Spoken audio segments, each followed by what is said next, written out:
Bonjour à tous et bienvenue dans cette revue bimensuelle du portefeuille QuakeWell. Nous sommes le 1er juin 2025 et je te propose une vidéo complète sur l'actualité économique et financière, les performances des entreprises de mon portefeuille et les dividendes perçus. Puis je te parlerai de la nouvelle entreprise dans le portefeuille qui remplace Lowe's.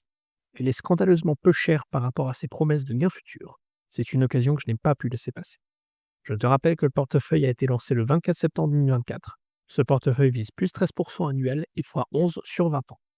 Et avant d'attaquer l'actualité, je t'incite à t'abonner, mettre un like et la cloche pour recevoir les prochaines vidéos de vulgarisation financière, d'analyse de qualité sur l'investissement et les prochaines revues du portefeuille. Tu m'aiderais beaucoup à faire connaître la chaîne auprès des Français qui veulent du contenu original sur l'investissement en bourse. Pour l'actualité économique et financière, il faut plus que jamais miser sur les entreprises locales. En 15 jours, Donald Trump a encore décidé de jouer le fou en faisant des déclarations agressives sur les douanes, puis des déclarations d'apaisement. Le 23 mai 2025, Donald Trump a annoncé l'imposition d'un tarif douanier de 50% sur les importations en provenance de l'Union européenne à compter du 1er juin 2025.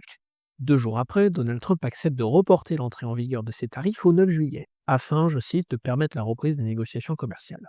Il a même menacé entre-temps directement Apple de 25% de droits de douane si la production d'iPhone ne revient pas aux États-Unis. Pour ajouter à ce feuilleton international déjà rocambolesque, le 28 mai 2025, le tribunal de commerce international des États-Unis a déclaré illégaux la plupart des tarifs imposés par Trump lors de son second mandat, avant que cette décision ne soit elle-même suspendue le lendemain par la Cour d'appel du district fédéral. Bref, Trump fait du Trump avec des déclarations tonitruantes, mais on ne sait pas si ça va se concrétiser dans le réel. À quel point pense-t-il ce qu'il affirme? À quel point bluffe-t-il? Je pense que personne ne peut le savoir. Dans ces conditions, je maintiens l'avis que j'ai depuis début avril. Il faut éviter les entreprises trop liées à la mondialisation comme Nike ou Apple. Il faut également éviter les entreprises du terroir qui exportent depuis seulement quelques pays, comme par exemple Pernod Ricard, Rémy Cointreau ou LVMH. À la limite Hermès, car l'ultraluxe est moins sensible aux douanes monétaires. Et enfin, il faut éviter les entreprises trop dépendantes d'un seul pays qui n'a pas de croissance. Si vous avez une entreprise qui évolue sur un seul marché et qu'il n'y a pas de croissance, c'est pas intéressant.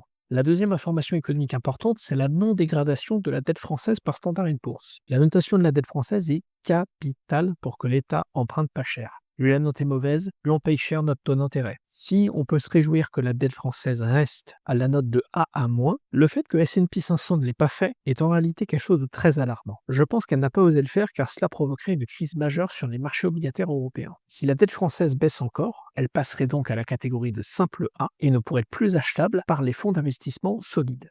Ces fonds n'achètent que des dettes notées au moins AA2 ou AA- selon les terminologies, par obligation réglementaire. Et si elles ne peuvent plus acheter la dette française, alors la France ne peut plus financer ses déficits.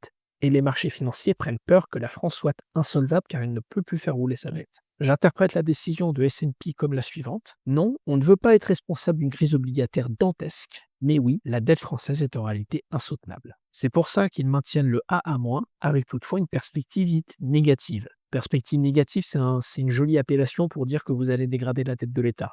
Mais pour l'instant, elle ne le fait pas. Je pense que de toute façon, l'État français va aller très rapidement vers une crise de liquidité. Nous ne pouvons plus payer les intérêts de sa dette. Puis après viendra une crise d'insolvabilité où l'État français ne pourra tout simplement pas structurellement rembourser ou faire rouler une dette de plus de 110% de son PIB.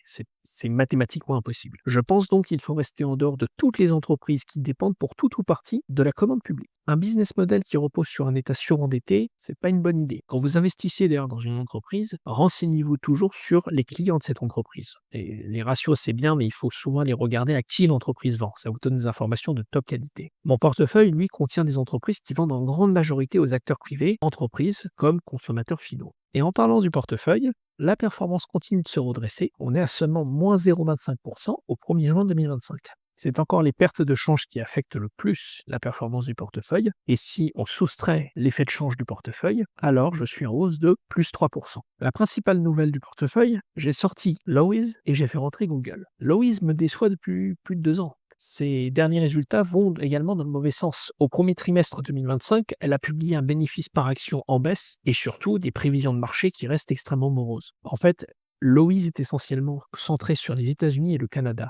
Le problème, c'est que le marché américain du bricolage, il est naturellement mature, il n'y a plus énormément de croissance à aller chercher. La vague de croissance que Lowe's a connue au cours des 10 dernières années est maintenant en fait terminée. De plus, la concurrence, elle est intense. Lowe's fait face à Home Depot, son principal rival, qui a en fait l'avantage d'un point de vue des coûts opérationnels, d'un point de vue de la marge opérationnelle et aussi de la captation de la clientèle professionnelle. Alors pourquoi ne pas avoir pris Home Depot au lieu de Lowe's? Parce que les deux entreprises ont en fait un business model fragile par rapport à la démondialisation qui arrive. Lowe's, comme Home Depot, importent une grande partie de leurs produits de Chine, du Canada, du Mexique, en particulier sur les segments suivants: l'outillage et la quincaillerie, l'éclairage, la plomberie, l'électroménager, les meubles d'extérieur et de jardin.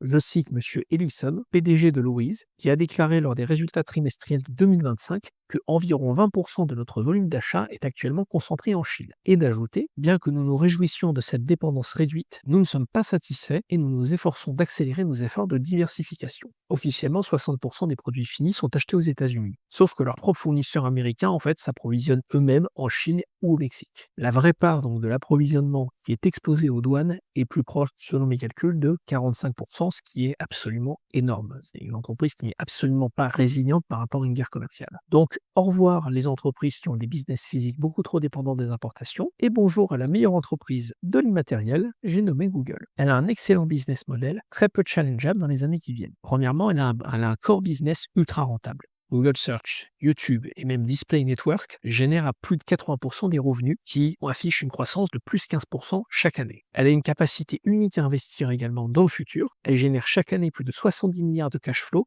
qu'elle utilise à bon escient pour intégrer tous les outils IA dans les services classiques. C'est simple aujourd'hui, vous tapez une recherche dans Google et vous allez avoir Génie d'intelligence artificielle de Google qui va vous afficher une réponse personnalisée. Vous avez les outils IA qui commencent à arriver sur YouTube, notamment quand vous faites du montage, ensuite quand vous gérez votre chaîne. Il y a déjà des outils IA. C'est pour ça qu'elle est, selon moi, la mieux placée avec Microsoft pour exploiter le potentiel de l'IA, car elle l'a déjà intégré dans le quotidien de ses usagers. Elle est également très peu chère pour une boîte de la tech.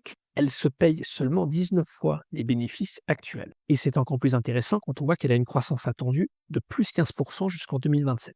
Je fais donc rentrer dans mon portefeuille un acteur mondial de l'IA et je fais sortir un canard boiteux qui, en fait, n'a plus vraiment, du moins pour le futur visible, qui n'a plus énormément d'intérêt. On a tous fait des erreurs en investissement, c'est OK.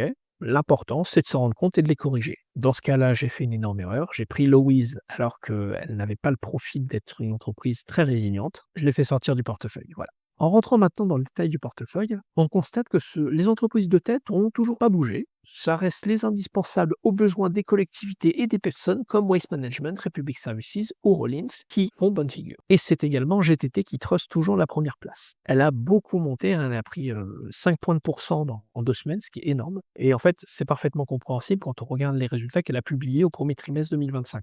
Plus 31% de croissance sur le chiffre d'affaires. Et pour les services digitaux, c'est plus 88%, en partie grâce à son acquisition de Ascenz Marorka, leader mondial des boîtes noires pour navires. Encore plus intéressant, c'est la liste des projets dits FID, donc décision finale d'investissement en français, qui elle continue de s'allonger. Ces projets que vous voyez à l'écran sont d'abord validés avec les partenaires de GTT et ils vont ensuite entrer dans le carnet de commandes de GTT. En clair, c'est de la visibilité et des justes de profit pour les prochaines années. En ce qui concerne les dividendes de mon portefeuille, j'ai seulement perçu 9,19 € de la part de Air Liquide ces 2 dernières semaines. Au total, le portefeuille a perçu 129 € de dividendes, soit 1,7% à portefeuille constant. J'ai néanmoins beaucoup d'entreprises qui vont me verser les dividendes dans les prochaines semaines. Ce sont les suivantes: American Water Works, Johnson & Johnson, Rollins, Unilever, Realty Income, Google, Waste Management, Xylem, PepsiCo, Coca, Republic Services et Altria. Voilà, c'est la fin de cette vidéo et je te propose de retenir 2 points clés pour ça. Premièrement, donc, toujours privilégier les entreprises locales car on ne sait jamais comment vont finir les tensions commerciales.